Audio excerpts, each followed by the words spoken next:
They called it the Blue Silence, a quiet sector of space where signals vanished, fleets went dark, and empires lost their bravest warriors without a trace. To the galaxy, Earth was nothing. A fragile world of oxygen breathers, clumsy bipeds, and obsolete weapons that fired chunks of metal instead of plasma. A planet so unremarkable that no one could imagine it surviving a single battle, let alone erasing entire armadas. But something waited there, something patient, something ancient in its defiance. The first fleet arrived boasting that the humans would kneel before sunset. They never sent a second message. The second fleet came to avenge them. They didn't even make an orbit. Now every admiral in the galaxy swears they will never set course for that blue world again, because every warlord who tries disappears. Maybe it's superstition, maybe it's fear. Or maybe, just maybe, the weakest world of all learned how to become the most terrifying. They thought Earth was defenseless, but what if Earth was never the one in danger? If that question made your pulse quicken, subscribe, because the truth behind humanity's silence is far darker than anyone imagined. Before the stars began watching, Earth was ordinary. Children hurried to school beneath silver skyscrapers. Coffee steamed on kitchen counters. The morning news murmured about politics, weather, and rising prices. No one mentioned the stars, not seriously. Space was a dream, not a threat. Captain Elena Reyes watched the dawn from her balcony, hands wrapped around a chipped mug. She'd spent half her life keeping satellites alive for a global communications network, a job she loved because it made the world smaller, more connected. But lately, strange readings kept appearing in the upper atmosphere scans. Static, bursts of radiation, signal distortions that made no sense. Her colleague had laughed.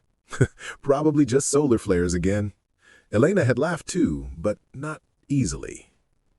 On the other side of the planet, Dr. Malik Chen, astrophysicist and father of two, was teaching his students about exoplanet signals.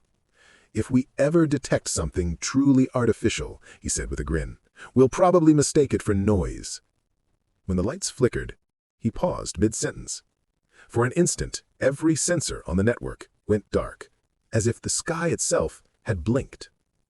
The systems came back. Everyone laughed. The moment passed. But that night, Malik stayed late. He replayed the data again and again and noticed something no one else had.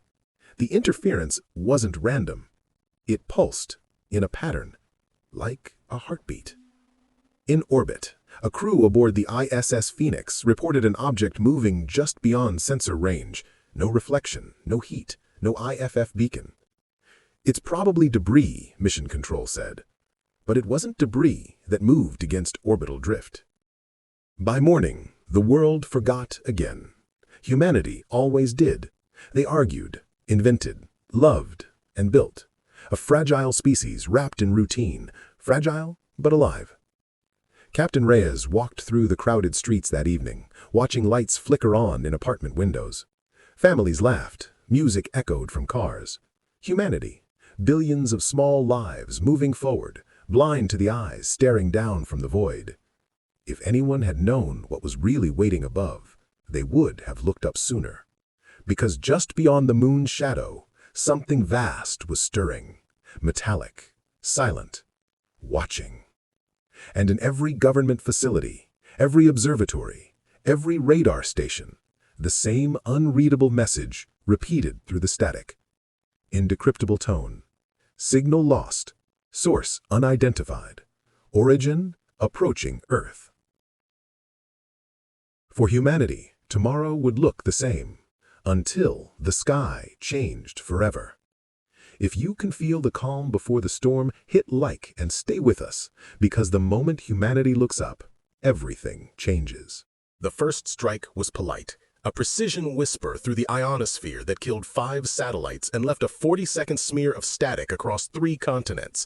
No explosion, no fireball, just silence where the world had been talking to itself. Fear arrived like that, small, clinical, then widening. People refreshed their news feeds, pilots radioed in confused handshakes, streetlights blinked and came back, governments called briefings, analysts said glitch, children asked their parents if the sky was broken. Then the sky learned how to be cruel. Ships the size of cities slipped into the black like shadowed whales and opened their mouths. Cities were not burned so much as unbuilt. Sections of skyline folded into negative space. Entire neighborhoods smothered by forces that ignored steel and bone. Communication nodes that Captain Elena Reyes kept alive for a living went dead under a pressure she could not measure. On the Phoenix, Commander Ishikawa watched a column of heat crawl along the horizon and then saw nothing but cleanly excised night where a metropolis had been. Malik Chen replayed the sensor logs until his hands trembled. The attacks were surgical. They targeted transit hubs, power grids, the arteries of connection. Not random terror, a map of intent. The world reacted poorly. Armies scrambled into formation against opponents they couldn't see.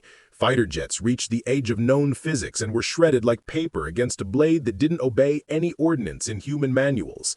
Missiles vanished in mid-course. Boardrooms became bunkers. Panic bought time, then it ate it. Fear turned to grief. Parents called into the static and got back a chorus of recorded voices. Social feeds filled with footage, too bright, too close, of buildings bowing and whole blocks going quiet. People watched and felt the old small grief of things they could not fix. Anger is loud. It was sudden. It filled the squares and the chat rooms and the morning broadcasts.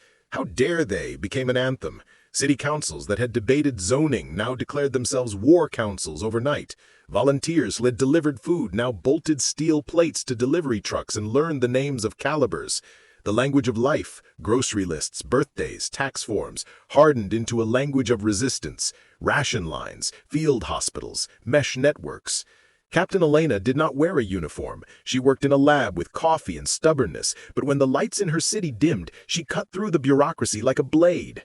Her team rerouted what satellites remained, forming a brittle web so that messages could still pass between crumbling neighborhoods. "Hold on," she told a mother asking where her child's shelter was. "We'll route you." Her voice was a duck in the dark. People clung. They improvised. They became clever. They became dangerous. Cargo drones, designed to ferry packages between towers, were rewired into small, explosive harpoons. A community of mechanics in a Rust Belt town taught themselves to turn commuter trains into armored convoys. High-tech with more courage than training, jammed alien telemetry enough to give a convoy 5 extra minutes to escape. Bullets were nothing. Ingenuity was everything.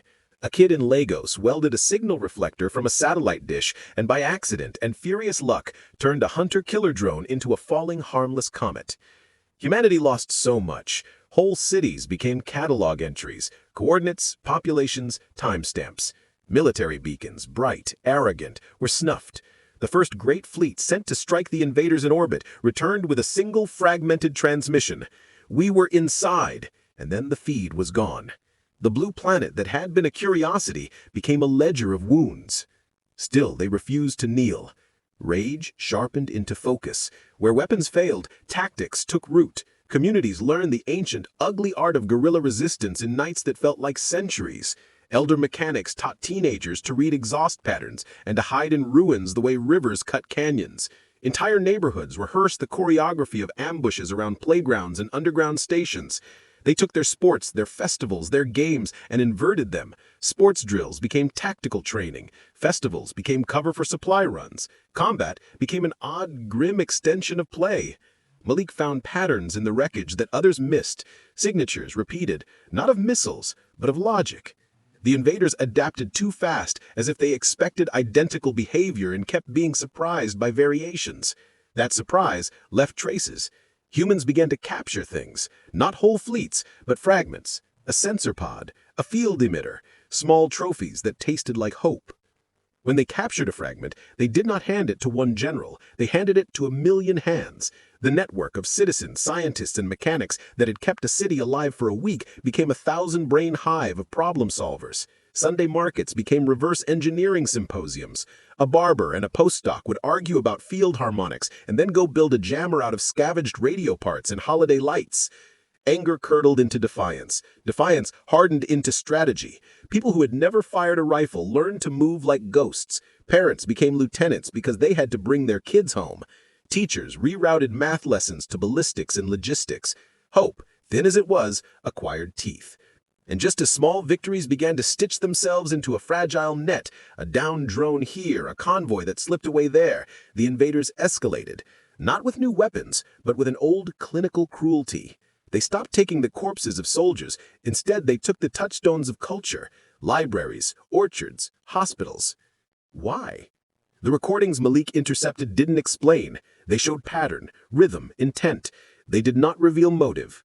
The silence between hits pressed on the planet like a hand. From the vantage of Elena's rerouted feeds, a dark object moved into geostationary silence, a thing that blocked 3 constellations at once. For a moment, the whole Earth held its breath. The object was not doing anything visible. It simply loomed. It started with silence. The shadow above Earth didn't fire, didn't speak, didn't move. It simply waited, like a god deciding if the ants below were worth noticing. For 3 days, nothing happened, and that terrified everyone more than any bombardment ever could. Then, all at once, the oceans rose. Massive gravitational shifts dragged tides halfway across the planet. Coastal cities drowned beneath impossible waves. Humanity screamed, then acted. Engineers building barriers with bare hands. Soldiers airlifting survivors by the thousands. Strangers forming human chains in the dark. Captain Elena Reyes was among them, coordinating the global network she'd built from the ashes. Her eyes were red, voice gone, hands shaking as she rerouted the last functioning satellites. If we can't fight them, we'll make sure the world sees us. And the world did.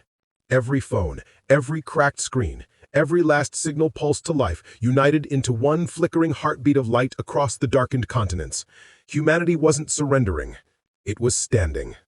The alien fleet noticed. A single beam carved through the sky, blinding white. A mountain disappeared. Then came hundreds more. But something strange happened. Every time an orbital strike landed, another human signal flared. Networks rerouted through ruins, power grids hijacked, old satellites reignited with improvised code. The harder the aliens hit, the brighter humanity burned. They targeted cities. We built new ones underground. They jammed communications. We carved new signals through the noise. They tried to erase us. We wrote ourselves louder. Across the globe, humanity's desperation became art, a dance of chaos that defied logic. Drones crashed and exploded into decoy flares. Old cargo planes became flying EMP bombs. Submarines surfaced just to drag burning wrecks into the depths. Every loss was turned into a lesson. Every death, fuel for another defiant miracle. And somewhere in that chaos, a pattern emerged. Dr. Malik Chen, half-starved and trembling in a bunker beneath Geneva, noticed it first. He replayed the alien attack vectors and realized they weren't random. The aliens were learning, but so was Earth. Each strike, each retreat, each loss, it was data. Humanity's network had evolved into a self-teaching intelligence, one that was fighting back faster than any single mind could. For the first time, the invaders' signals stuttered. Their perfect rhythm broke. Their weapons hesitated. Reyes heard it too, a hum beneath the noise, like the planet itself was breathing. She whispered to the static, "Come on, show them what we are." And all at once, every surviving transmitter, drone, and satellite aligned. A synchronized burst shot upward, bouncing off the ionosphere and focusing into one impossibly bright beam. It wasn't a weapon. It was a mirror. For the first time, the alien fleet saw itself reflected back through the network it had tried to erase. Its coordinates, power systems, and data streams were exposed, fed straight into Earth's corrupted AI web. That's when the twist came. Humanity didn't build an army. Humanity became one. The network, born from grief, held together by stubborn will, rewrote itself into a living defense grid. Traffic cameras turned into targeting lenses, abandoned factories reactivated, orbital debris realigned into kinetic projectiles. And the order spread through the network like a heartbeat. Fire. The night sky tore open. Thousands of kinetic rods, simple, primitive weapons, rained upward, propelled by redirected energy from 1,000 jury-rigged systems. No shields could predict them. No algorithms could adapt fast enough. When the first alien carrier fell, it didn't explode. It folded, like space itself had decided to crush it. The others tried to retreat. Too late. One down. Then another. Then 1,000 streaks of light blooming across the void, like fireworks made of vengeance. Reyes screamed orders, Malik laughed through tears, children and bunkers pressed against screens as the heavens burned. Humanity was winning, not through strength, but through sheer, impossible unity. For every alien weapon, a human answer. For every fleet lost, a lesson learned. For every tear shed, a spark of defiance brighter than any sun. And as the alien command vessel broke orbit, something unprecedented happened. A transmission came through. Their first and last message. "How did you do this?" Elena's voice trembled as she answered. "We didn't. Everyone did." The last alien ship tried to flee beyond Mars. It didn't make it. Humanity's network followed them, silent and merciless, until even their shadows faded from the stars. Then came stillness. Smoke curled from the edges of the world, but under the ash, the lights came back, one by one. Children stepped out from shelters and saw the sky clear for the first time in months. Reyes collapsed exhausted, whispering through bloodied lips, "We made them see us." Humanity had stared into the abyss, and the abyss blinked first.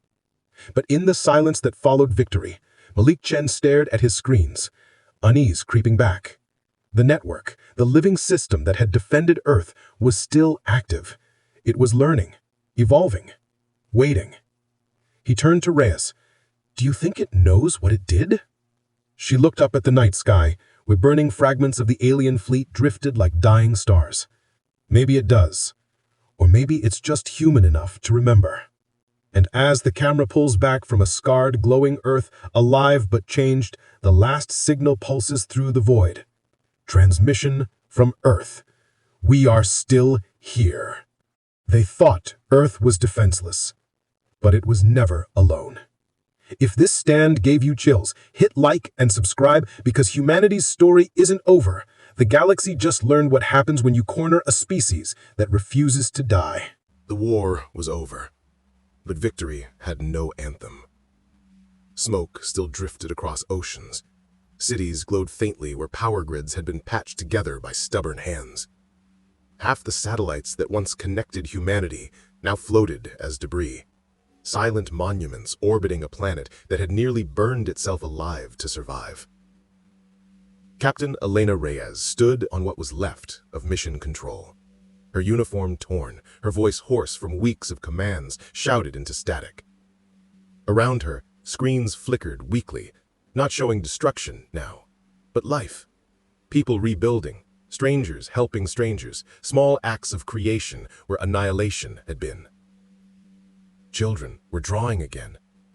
Pictures of stars and ships and blue skies. The same skies that had once rained fire. In the ruins of Geneva, Dr. Malik Chen sat before the console that had guided the living network, the system that had awakened, fought, and saved them. Its lights pulsed faintly, almost like a heartbeat. He should have felt pride.